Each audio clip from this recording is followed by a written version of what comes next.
Hello everyone and welcome to the Redmen TV. Yes, it is your latest Liverpool news update. I'm Steve Hoare here on Friday. Thank goodness it's Friday. The Reds are nearly back in action. Yes, heading to Bournemouth this weekend, back in Premier League action at last, ahead of what is going to be a very busy period. And today's news show focuses pretty much entirely around Jurgen Klopp's press conference. It's available now on our YouTube channel and our podcast services. If you haven't watched it already, go and check it out after you've listened to me ramble on a little bit. Jurgen speaks a little bit more in depth than I do, and probably a better English speaker as well, which doesn't really bode well for me considering it's my native language. We're going to be speaking about Mohamed Salah. We're going to be speaking a little bit about Szoboszlai and a couple of potential positive injury updates as well.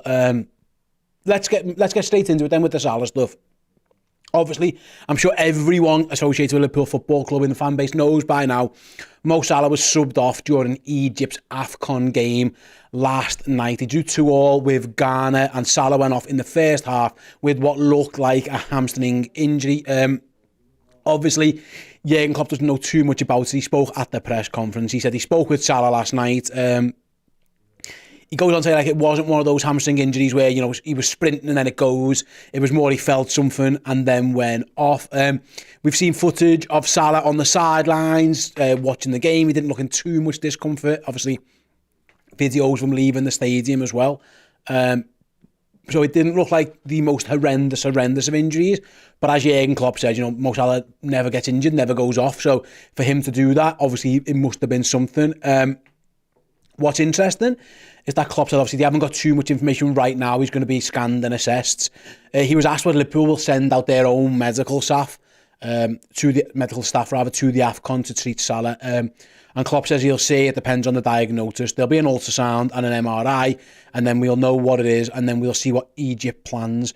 But it's too early to say at this moment in time. So yeah, Liverpool are obviously all over this one. You're hoping it's more of the 2-week injury. Liverpool are probably going to be without Salah anyway. Now, Egypt, in the very short term, it's a massive blow for Egypt in their AFCON qualification status. Now, obviously, they haven't had the greatest start to the AFCON. The way the AFCON works is interesting because like third place teams get through with like best runners up and all that kind of stuff. So there's a very good chance Egypt can still qualify even though they're winless from 2 games. Obviously, they've had 2 draws.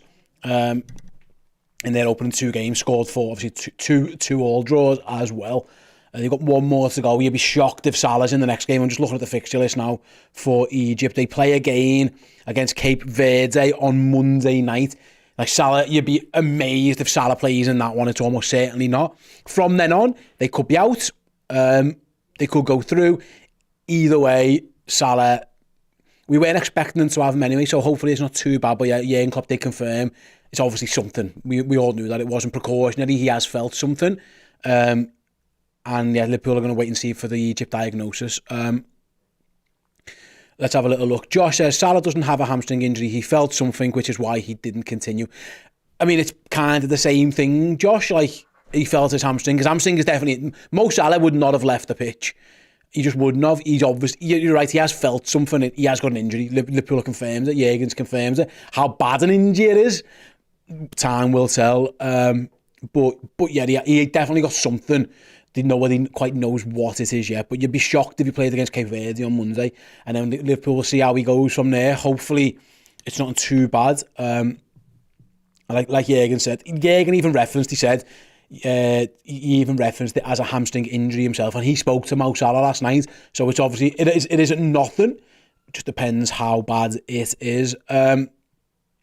In other news, then going ahead to the Bournemouth game, we were hoping to have Szoboszlai back fit and available for that one. Unfortunately, Jurgen Klopp has ruled Szoboszlai out as well. He mentioned that basically there is nobody who's been out injured is back fit yet, and there's a lot of them.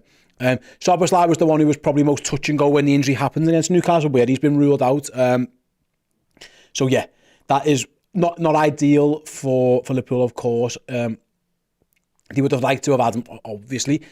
Even if it's off the bench, Liverpool are going to go to Bournemouth with a very similar squad that they had in the game against Fulham. Obviously, a lot of young players are going to be on Liverpool's bench. Down at Bournemouth, there's not going to be too many game changes, even if they could have got 10, 15, 20 minutes out of Szoboszlai. Yeah, they'd have been delighted, wouldn't they? But that isn't going to be the case, unfortunately.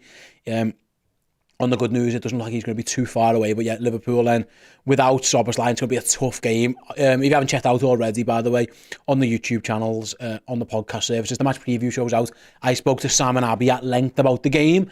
And what Liverpool can and can't do in terms of personnel and stuff like that. But it's a big shame that Szoboszlai's out. He's a potential option for that right-hand side role as well down the line. But yeah, he's out.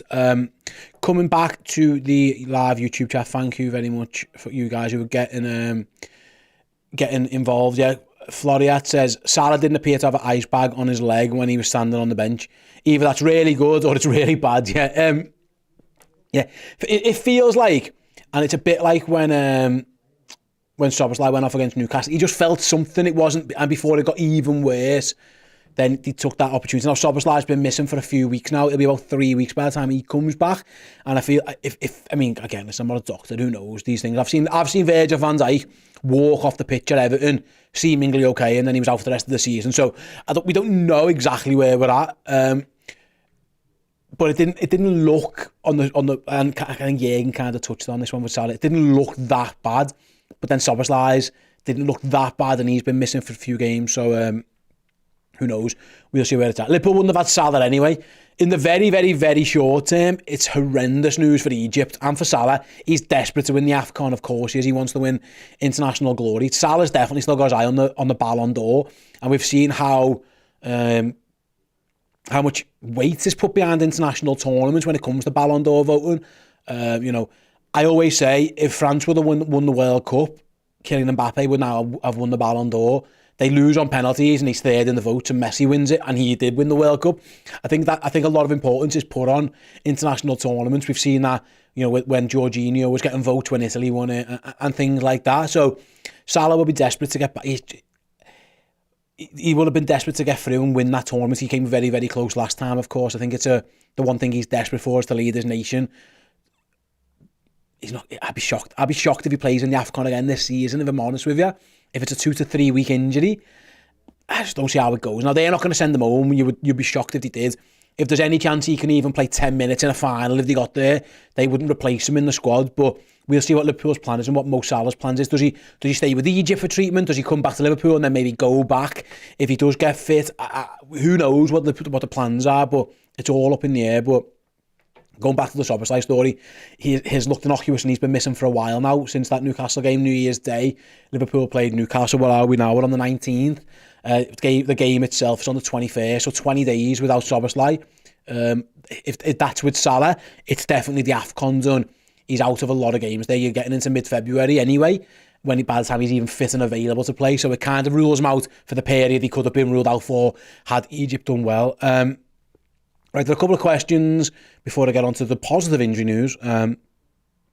Sean P. Casey says, do you think we'll sign anyone this window? No, I don't. I don't at all. I think they probably should sign a defender. I've said this on numerous shows, but no, I don't think they will. I don't think there's any obvious candidates there that they want or can get. So no, Jürgen's made this point before. Who's selling world-class centre-backs in January? Unless you're going to pay the release clause for somebody, which is an option, of course. It is like Inaccio's got a release clause, etc., etc. I just don't see them doing it. I don't think it's what they want to do. So no, I don't think they will. Let's see. Super Millhill says, FSG have no ambition, and it's incredible what Klopp has been able to achieve so far. Okay, I disagree. I do think they've got ambition. I think they want to win. So I do disagree with that one. I think at times they've made bad decisions. I don't think these lads are here for the squad. You've got to remember, they are at Liverpool to make money, and the better Liverpool are, the more money they'll eventually make when they sell us. And the better how the Liverpool get better is by winning stuff. They've won everything under this ownership. I do think that they want them. Now, their reasons for wanting Liverpool to win are different than mine and different than yours. We want them to win because we love them, and it means everything to us, and we've supported them since we were zero.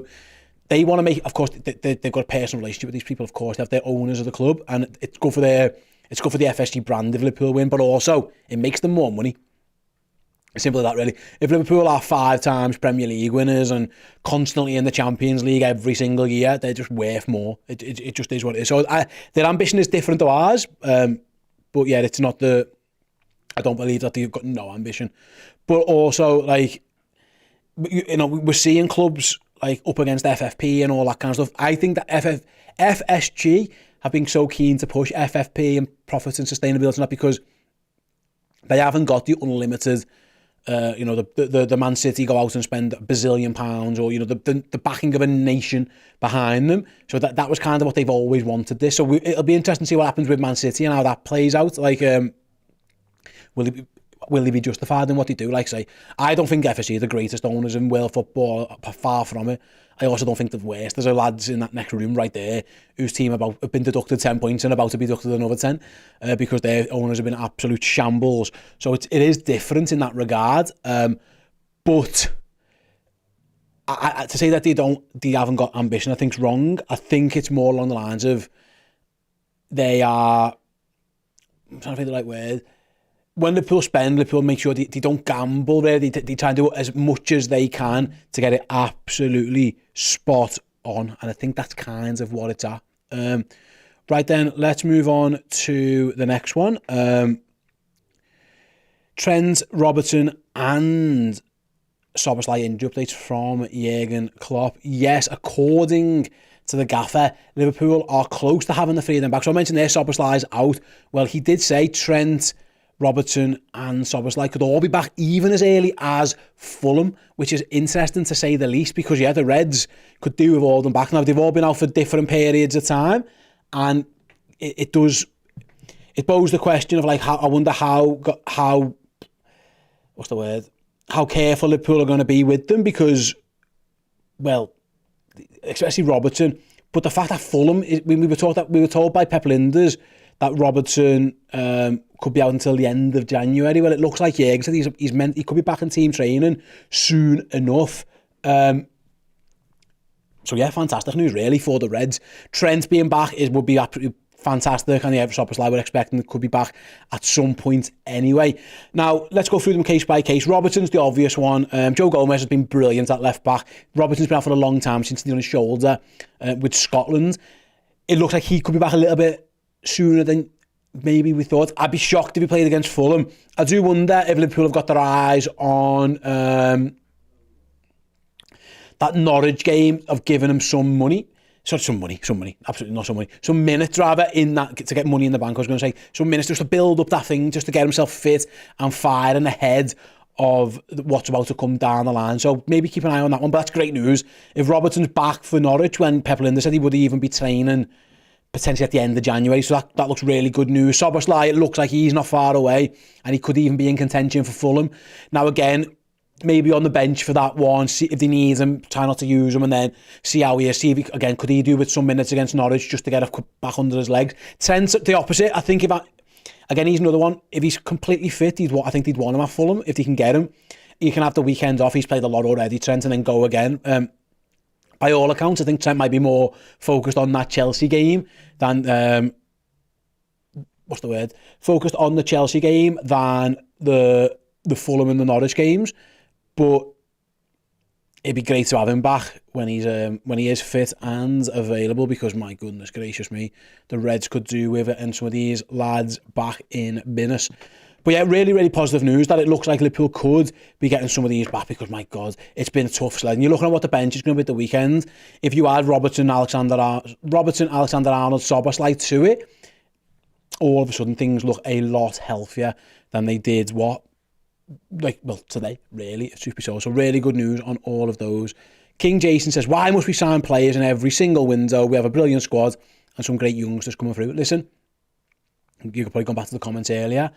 I think it's always good to improve. It's always good to get better. Of course it is. But they've got to be the right players. We don't want to panic by anyone. And so that's kind of where if there's a defender there who gets... They have to be better than what you've got, is effectively, can you find someone who's better than all you've got? Because if you don't, you sign squad players, and signing squad players never really works out for you. Liverpool's squad, when everyone's fit, is brilliant. But we've got too many injuries at the moment. So some of them are long-term injuries, but some of them are short-term. You don't just sign someone because you've got someone out for 4 weeks. You know, that just doesn't work. I think they're taking a gamble at centre-back just on because of Konaté's injuries in the past, but there's got to be a viable option to go and get. So I can't see your point, Jason. I really do. Before we start wrapping up there, guys, just a couple of things to let you know, of course. If you haven't already, go and check the preview show out for the game against Bournemouth YouTube channel. We'll have watch-alongs on Sunday as well. You'll have Paul and Chris in the studio from, work my times out, 3:15. 3:15, I should have known. It's an hour and 15 before kick-off. I forgot if it was 4 or half 4. 3:15 for the Uncensored Match Build-Up, where they'll react to the team news, and then live again at 4:15 for the entire watch-along. So do come and check that out. Come and check out all our amazing content here on the YouTube channel and over on redmenplus.com. Go and check out the 50 greatest Liverpool signings of all time. And you can get it for free as well. Go to redmenplus.com. If you sign up, use the promo code CLOP when you join as a monthly captain, then yes, you will get it completely free for your first month. So thank you very much, everyone, for joining us for this news update show. And yes, we'll see you all on Sunday for the big game. See you in a bit. Hey, thank you so much for checking out the content today. If you want to get your name in and amongst these wonderful people, then head to redmenplus.com. Join as a legend tier subscriber. You're going to get free merchandise codes. You're going to get in our Discord, and you're going to get your name at the end of YouTube videos. Yes, redmenplus.com, legend tier status.